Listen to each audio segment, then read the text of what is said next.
Le président venait d'autoriser le survol du territoire français par les forteresses volantes B-52 qui allaient vomir des chapelets de bombes sur l'Irak, et la nuit se tordait dans les convulsions de vrombissements fantomatiques d'avions furtifs cauchemardesques. Allumés dans les réservoirs de pétrole du golfe Persique, à plus de 4000 km à l'est de Paris, la guerre laissait retomber des cendres froides qui transperçaient les volets cadenassés, virevoltant comme des papillons fous dans la tiédeur de la salle de séjour. La petite Aurélie, avec sa langue bien aiguisée, redoutait le moment où une fusée portant une ogive nucléaire ou un abominable poison chimique viendrait s'écraser sur la toiture de la maison. Il fallait se méfier de tout et de tous, déjouer les pièges de l'armée secrète des démons à la tignasse frisée qui allait surgir d'un escalier déglingué puant le beurre rance ou la soupe chou, d'une banlieue sale ou des couloirs du métro. Les fous d'Allah étaient dans nos murs et Charles Martel tardait à mettre en place une ligne de défense efficace. Quant à Madame Maman, la mère d'Aurélie, elle n'en finissait pas de rouspéter. 2 heures de queue à la caisse du supermarché pour ramener un panier à provisions à moitié vide, pas le moindre petit pois dont on a toujours besoin chez soi, pas un grain de riz de l'oncle Binz. Dès l'ouverture, les plus marioles avaient fait main basse sur les derniers kilos de sucre en morceaux.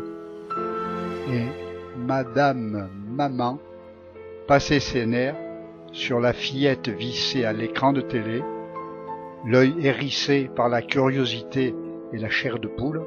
« Allez, va te coucher immédiatement, la guerre n'est pas un jeu pour les enfants, et ferme ta chambre à clé. » Mais Aurélie n'acceptait pas d'être l'unique élève du cours moyen privé de tempête du désert. Tilt! Elle voulait voir le général Tarzan entortiller Saddam dans une guirlande de clignotants multicolores et délivrer le prince du Koweït chassé de son palais. Aurélie revendiquait, implorait, exigeait sa part du nouveau jeu télévisé. Tilt! Elle voulait voir les bombes propres qui prennent l'ascenseur au pied des immeubles de Bagdad, disant poliment bonjour et merci. « Y a-t-il des innocents parmi vous? Sortez vite, je compte 5 et j'explose !» Une baffe sonore avait bloqué en position out la boîte à zapper frénétique. Madame Maman avait d'autres projets que d'acheter un sabre en bois à sa fille. « Va te coucher, tu ne comprends rien à rien. Demande au maître. » Oh, le maître, il veut pas qu'on parle de tempête du désert à l'école. Plus tard, dans les livres d'histoire. Alors tu demanderas à ton grand-père. Il a fait la guerre, lui.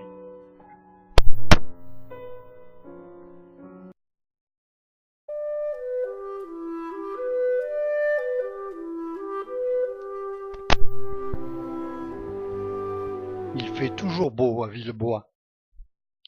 Le ciel uniformément bleu se rit des brutalités du plein hiver. On devrait mettre le couvert sur la terrasse, se tremper les orteils dans le ruisseau criblé de libellules. Mais Pépé alors, on y va? Grand-père en a décidé autrement.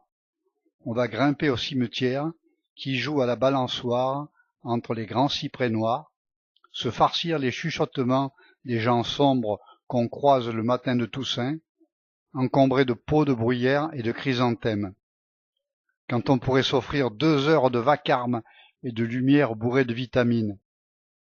La donzelle n'en revient pas, elle règle son compte au grand-père avec le ton pointu d'une future Madame Maman. « Pépé, tes fesses sont toutes sales. » Effectivement, l'incorrigible garnement a négligé d'épousseter son imperméable après s'être traîné sur l'escalier de la sous-préfecture, 2 heures durant à agiter la lueur indécise d'une bougie larmoyante, à réciter des chansons d'amour, pelotonnés dans un chœur de 3 douzaines de manifestants pacifistes. Oh, Barbara, quelle connerie, la guerre!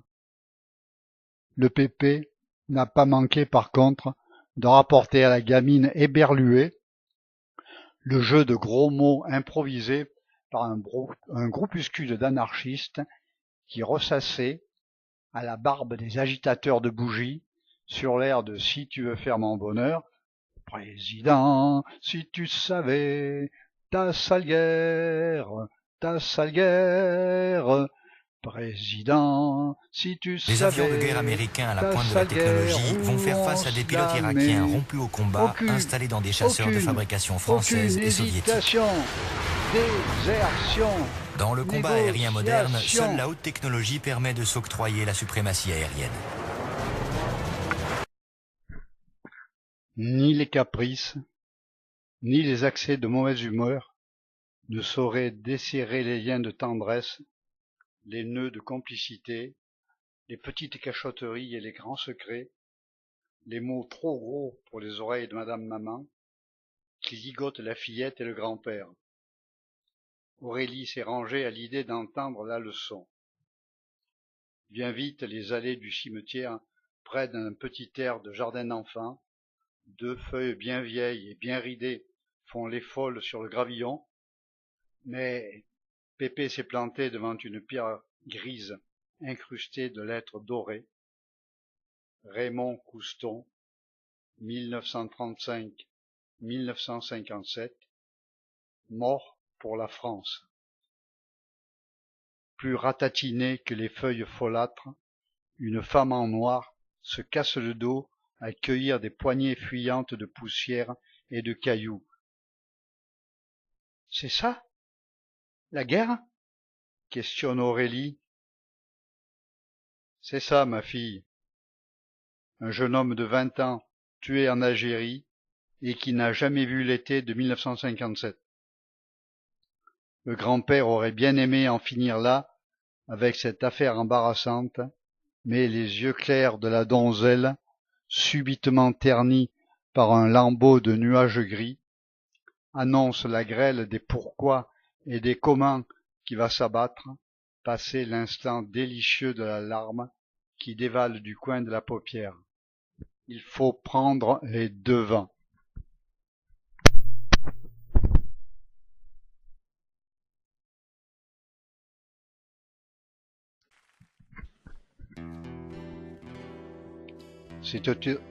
C'était au début du mois de juillet 1957. Toi, Pichoun, tu étais encore dans les choux pour plus de 20 ans. Le gendarme Teston bâillait sur son journal. Les résultats de l'étape le décevaient. Le Tour de France n'est plus ce qu'il était. Qui remplacera les René Vietto et les Gino Bartali? Le téléphone insistait.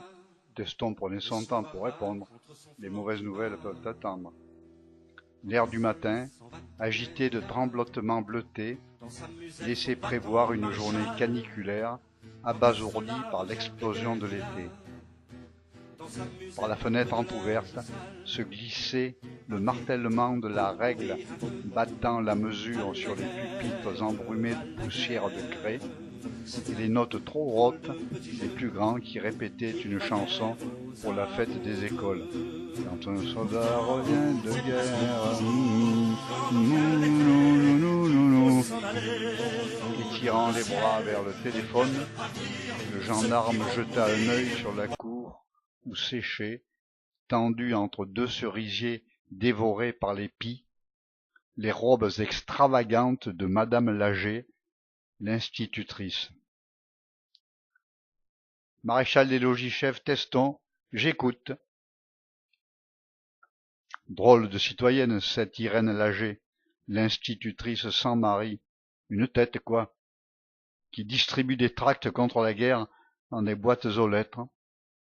Un rapport parvenu à la brigade souligne sa présence au milieu des femmes qui se sont couchées sur les rails pour empêcher le départ d'un convoi militaire. Une rouge Grantin, sans mari, et son fils est soldat en Algérie, comme l'aîné des Coustons. La chorale s'était tue, cédant aux mers insolents tout l'espace des bruits. Le boulanger laissa tomber 2 flûtes sur le seuil de la porte, mais le gendarme ne voit plus ce qu'il voit. Il n'entend plus ce qu'il entend. La sueur lui mouille la nuque. « À vos ordres, mon capitaine. J'irai prévenir la famille. »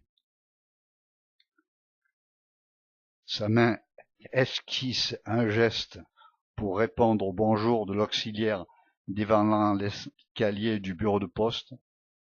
Belle fille de 19 ans, le nez piqué de taches de rousseur, signe particulier, des marques de dents, bien en creux, sur la lèvre inférieure. C'est vrai que depuis quelque temps, Lisette n'arrête pas de se mordiller les lèvres, un tic qui inquiète les clients de la poste et qui a agacé le facteur. « Eh, calme-toi, ma fille, tu auras du courrier demain. L'Algérie, c'est pas la porte à côté. » Et pendant que les promis attendent le facteur, ces messieurs mènent la grande vie au service militaire. Teston se frotte les yeux, se soulevant lourdement pour décrocher le képi. Il faut prévenir la famille. Du bouquet de bonheur qui s'épanouissait dans une matinée d'été, il ne reste qu'un fagot de bois mort frappé par la feu.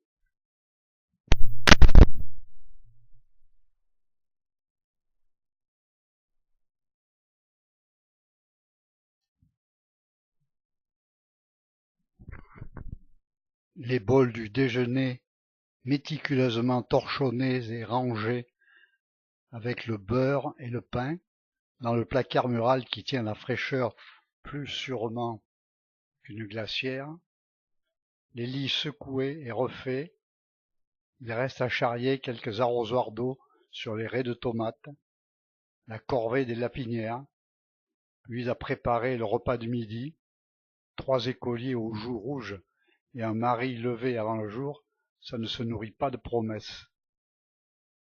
À moins de 50 ans, Mathilde Couston s'est laissée accaparer par la vieillesse, par la marotte des sourires tristes sur un visage labouré par le soleil et des petits tabliers ridicules qui font frétiller l'appareil photo des Parisiens en vacances.